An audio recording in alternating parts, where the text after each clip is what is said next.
Colonel Sanders and the story of KFC, from struggle to finger-lickin' success. Welcome to Mystic America. If you enjoy exploring the history of iconic brands and the stories behind them, be sure to like this video, share it with friends, and subscribe so you never miss another story. Today, we're diving into the remarkable journey of Colonel Harland Sanders, the man behind Kentucky Fried Chicken. His smiling face has become one of the most recognizable icons in fast food history. But behind that white suit and friendly grin is a story of resilience, failure, and determination that turned a struggling cook into the founder of a global empire. Harland Sanders was born in 1890 in Indiana. Life wasn't easy for him from the start. His father passed away when Harland was only 6 years old, forcing him to help care for his younger siblings. It was in those early years that he learned to cook, a skill that would one day change his life. But young Sanders didn't take a straight path to success. He dropped out of school before his teens, worked a string of jobs, and even enlisted in the U.S. Army, only to be discharged before his 17th birthday. Through his 20s and 30s, Harland drifted from one career to the next.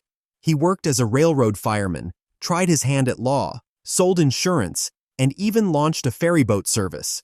Some jobs ended with his temper getting the best of him. Others collapsed because of bad luck, like his ferry service, which was put out of business when a bridge opened nearby. By the time the Great Depression hit, Harland was running a small gas station in Kentucky. To make extra money, he began serving meals to travelers: fried chicken, mashed potatoes, and hot biscuits. His food quickly gained a reputation. Truck drivers and tourists went out of their way just to stop at Sanders's service station. But trouble was never far behind. His first cafe burned down in 1939, and World War II slowed travel to a halt. Still, Sanders rebuilt, improving his recipes and experimenting with pressure frying to cook chicken faster without sacrificing flavor. In 1935, the governor of Kentucky even awarded him the honorary title of Colonel, recognizing his contributions to Southern cuisine. Yet, even with success, another setback arrived. In the 1950s, a new highway bypassed his restaurant, destroying his business. Sanders sold the property and was left with little more than his Social Security check. At nearly 65 years old, most people would have retired. But Sanders wasn't ready to give up.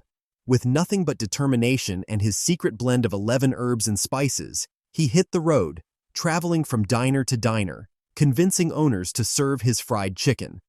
In 1952, Pete Harmon of Salt Lake City became the first to franchise Sanders' recipe.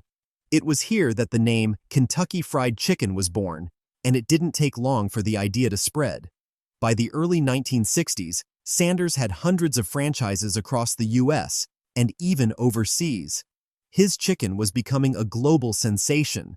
In 1964, at the age of 73, Sanders sold the company for $2 million. But he never stepped away completely. His image remained the face of the brand, and his story became part of its legend. From there, KFC exploded worldwide. By the 1970s, it had thousands of restaurants in dozens of countries. Today, the brand operates more than 30,000 outlets across 150 nations, from China to South Africa, from Europe to Latin America. Its success lies not only in the secret recipe, but in Sanders' relentless pursuit of excellence, even when life dealt him one setback after another. Colonel Sanders' story is more than the history of a fast food chain.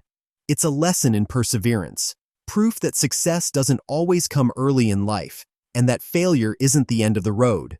Sometimes it's just the beginning. Thanks for joining us on this journey into the story of Colonel Sanders and Kentucky Fried Chicken. If you enjoyed this video, don't forget to like, share, and subscribe to Mystic America for more stories about America's history, culture, and hidden past.